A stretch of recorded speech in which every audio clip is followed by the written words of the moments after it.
At kung mapapansin natin, no, mga ilang buwan na nakalipas,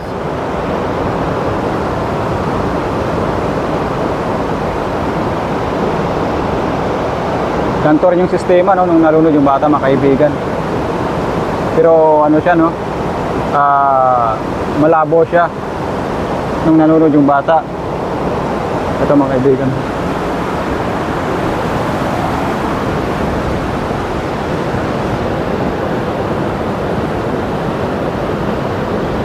Ito yung separator ng ng tubig na to. At dito papunta sa kabila yung sa irrigation. Ito yung separator niya, mga kaibigan. Yan.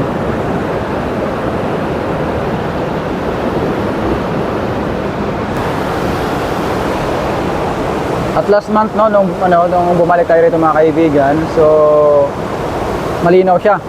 Then ito, wala siyang tubig, no, last month.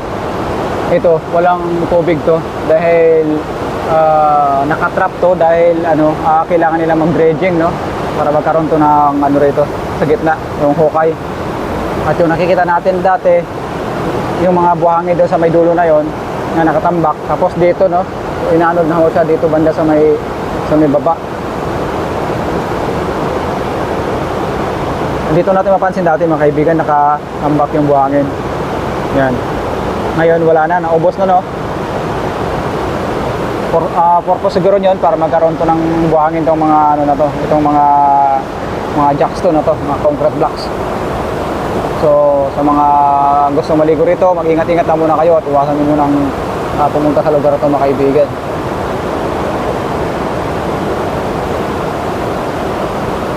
Araw ngayon ng linggo, no. Happy Father's Day sa lahat. At last time, no, nung pinuntahan natin itong parte na to, ito nakikita natin.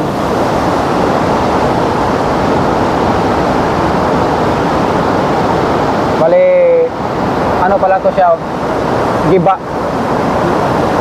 At na-vlog nga natin to, no, last month o tama, 3 months na-vlog ko natin to na sana magawa ng paraan to, no? Kasi napakadelikado to, mga kaibigan, dahil sa kabila na ito ay irrigation, no? Sa likod ng tracking na yon, bare na yon doon, irrigation. So pag ito ay natabtab na makakatawid yung tubig roon, so malaking problema. Kaya mabuting at nagkaroon na paraan ng namin dito, NIA o National Irrigation Administration. Kaya to ginawa ng paraan. So nagkaroon sila ng ulit dito ng filing. So okay na ho to, no, dahil to, sana hindi na lumakas yung ulan do sa parte ng Libacao para hindi to siya maantala yung pagtatrabaho rito. So yun, at mapapansin natin dito, mga kaibigan. Kaya nakikita ho natin yung mga yung mga concrete, no, hindi pa siya basa, balik na tutuyo na siya. So sa panahon ngayon, bagaman unti-unting paulan-ulan, pero sana hindi na umulan to, mga kaibigan, para hindi maantala yung trabaho rito sa likod. Ito yung sitwasyon ngayon, no, araw ng linggo. Anong ng petsa ngayon? 15 June 15 na pala, no, mga kaibigan. Ito yung sitwasyon. Dati-rate tinatawid natin to, no. Dati-rate ito, tinatawid namin yan kasama ko, papunta roon.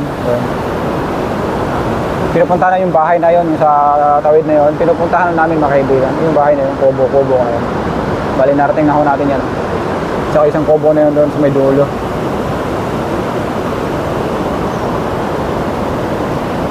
So ng panahon nung nalunod yung bata, mga kaibigan, so maasahan natin na sobrang daming tao to. Ito punong-puno ng tao yung, mga kaibigan. Mula rito hanggang doon sa dulo, punong tao yan. Nung sagsaga na pinaghahanap yung bata, si Joros, no, mga kaibigan. Ngayon ito na yung sitwasyon. At dating natutuyo to, ngayon punong-puno naman ng tubig, no. Bagaman di siya kalaliman, pero sa sobrang lakas ng kanan ng tubig, talagang itutulak ka niyan. At ito yung pinakadelikado na paliliguan, no, dahil sa unahan ng mga bakal yung makaosli. Yan yung pinakadelikado, mga kaibigan. ito yung pinaka malupit, no, na ilog dito sa sa Aklan. Itong Aklan River.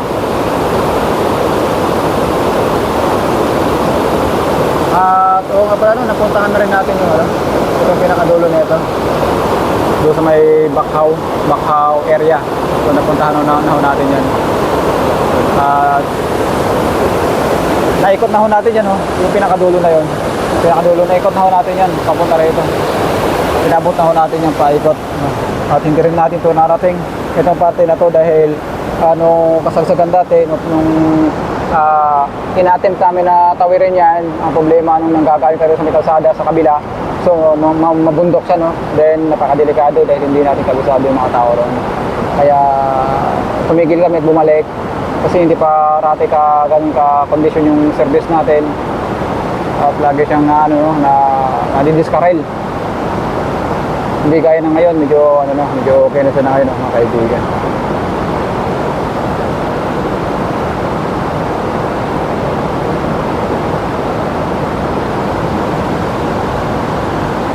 Ito parte na to parte na to ng Antique, mga kaibigan, yung nakikita natin na parte ng Antique yun. Grabe yung nangyari sa bata, mga kaibigan, kung mapapansin nyo. Kasi itong parte na to, ito kasing nakatawid na to nga parang semento. Yung mga buhangin yung sa gilid, yung sa baba, yung mga buhangin kasi yan, mga kaibigan, no? So maaaring pwede maikalso dyan yung bata at maaaring rin umapaw siya rito. Pero ang duda ko talagang nandirito na talaga siya. Kasi napapansin namin dati, mga kaibigan, nung pumunta kami ng kasama ko rito, ito pinagsisilip namin itong mga na yun, yung mga baba na yun. So may mga malaking yun dyan, yung mga malaking butas kagaya rito, madaya yung tingnan. Halos hindi nyo makikita yung mga kaibigan dito, no? Pero yung pinakaloob dyan, mga open yan, open space kagaya nung dito, mga kabila, mga kaibigan, dito mga open space sa baba. So napakadelikado ho, no? Napakadelikado talaga, mga kaibigan. Kaya iwasan yung maligo-ligo rito. Last time nga nung pumunta kami 2 months and a half nung nag-vlog kami ro sa may pinakadulo na yun bago malapit na dumating na dulo. So napasok yung panang kasama ko ron. Mabuti tayo ahaw niya at hindi naman masyadong malakas yung agos ng tubig, no? At ako pa naman ay dito nag-vlog ay may kalayuan, ay nauna siya sa akin. Ay yun, mabuti naiangat niya.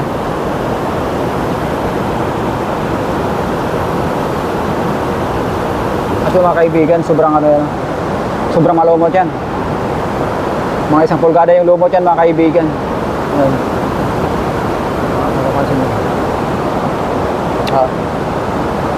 Malumot yan, mga kaibigan.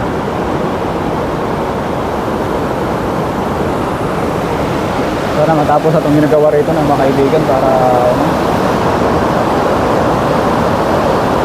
para hindi na magbigay ng problema to sa mga nakatira rito sa taas ng irrigation kasi napakadelikado to.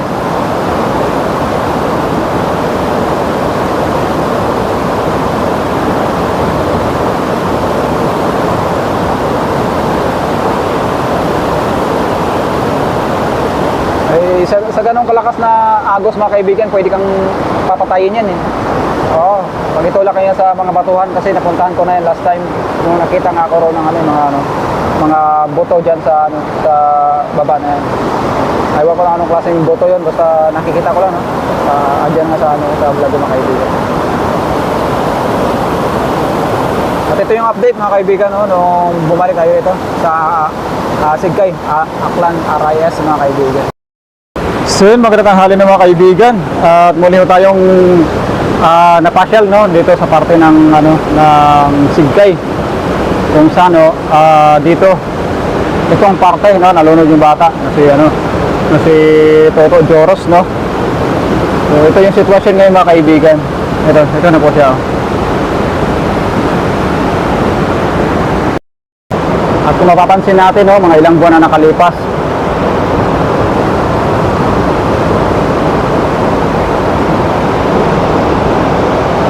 ganito rin yung sistema, no, nung nalunod yung bata, mga kaibigan. Pero ano siya, no, malabo siya nung nalunod yung bata. Ito mga kaibigan.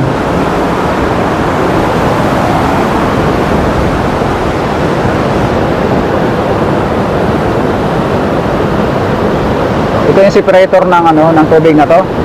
At dito papunta sa kabila yung sa irrigation. Ito yung separator niya, mga kaibigan. Yan.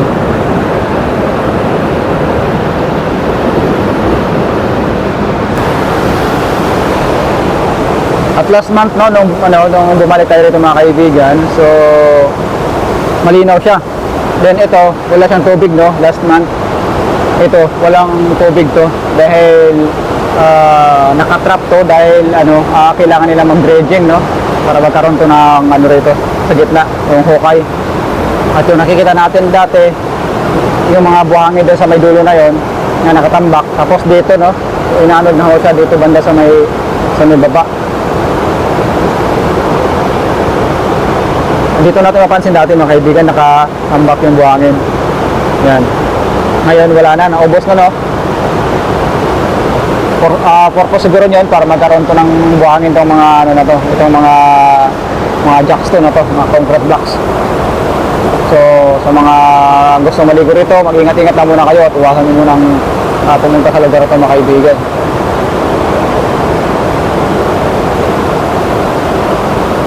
Araw ngayon ng linggo, no. Happy Father's Day sa lahat. At last time nung pinuntahan natin itong parte na to, ito nakikita natin.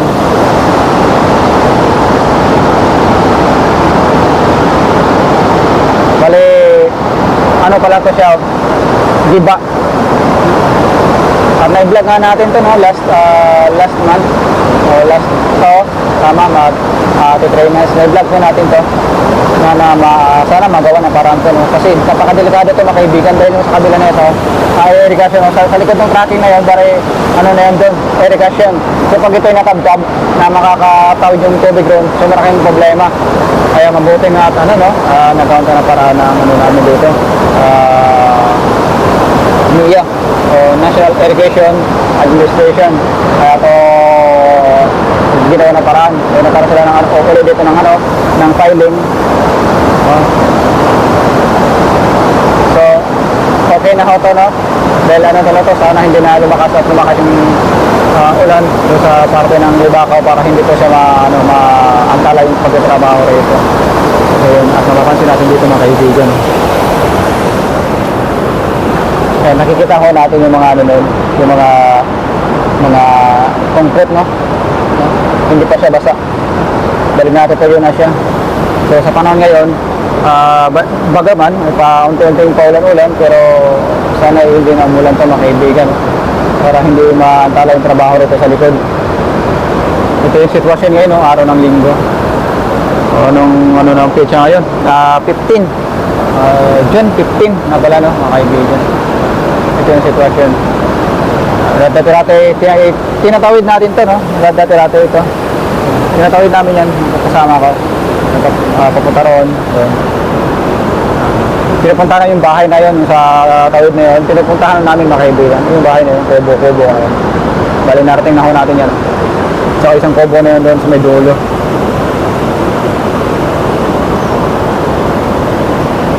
So nang panahon nung nalunod yung bata, mga kaibigan, so maasahan natin na sobrang daming tao to. Ito punong-punong tao yung, mga kaibigan. Mula rito hanggang doon sa dulo, punong tao yan. Nung sagsada na pinaghahanap yung bata, si Joros, no, mga kaibigan. Ngayon, ito na yung sitwasyon. At dating natutuyo to, ngayon puno naman ng tubig, no. Bagaman di siya laliman, pero sa sobrang lakas ng kanan ng tubig, talagang itutulak ka niyan. At ito yung pinakadelikado na paliliguan, no, dahil sa unahan ng mga bakal yung makaosli. Yan yung pinakadelikado, mga kaibigan. Ito yung pinakamalupit, no, na ilog dito sa sa Aklan. Itong Aklan River. At oo nga pala, napuntahan na rin natin yung ano, itong pinakadulo na ito. Doon sa may Bacau area. So napuntahan na natin yan. At naikot na ho natin yan, yung pinakadulo na yan. Pinakadulo na ikot na ho natin yan, papunta rito. Pinabot na ho natin yung paikot. At hindi rin natin ito narating itong parte na to dahil kasalsagan dati nung tinatin kami na tawirin yan. Ang problema nung nanggagaling tayo sa may kalsada sa kabila, so mabundok siya, no? Then napakadelikado dahil hindi natin kabisado yung mga tao ron. Kaya tumigil kami at bumalik kasi hindi pa rati ka ganun ka kondisyon yung service natin at lagi siyang nadidiskarel. Hindi gaya ng ngayon, medyo okay na siya na ngayon, mga kaibigan.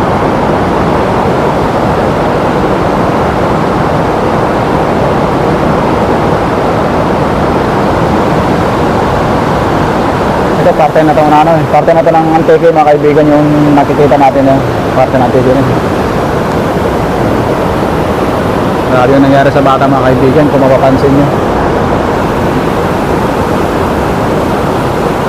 Kasi itong parte na to, ito kasing nakatawid na ito nga parang semento.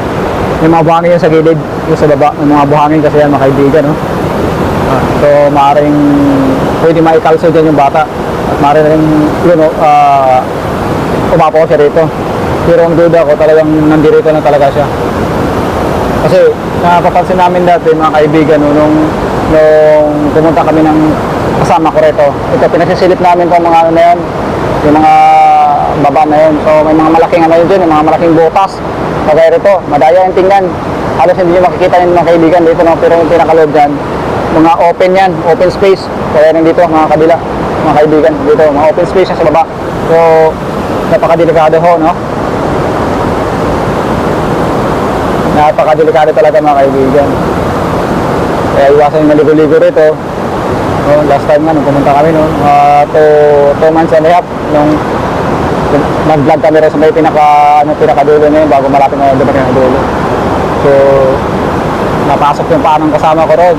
Mabuti tayo ahoy at hindi naman masyadong malakas yung agos ng tubig, no? At ako pa naman ay dito nag-vlog, may kalayuan, ay nauna siya sa akin. Ay yun, mabuti naiangat niya.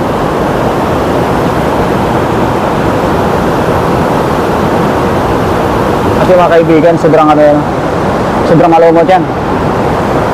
Mga 1 pulgada yung lumot yan, mga kaibigan. Ngayon.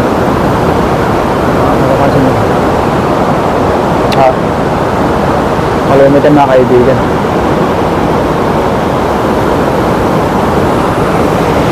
Sana matapos na itong ginagawa rito ng mga kaibigan para hindi na magbigay na problema to sa mga nakatira rito sa taas ng irrigation kasi napakadelikado to.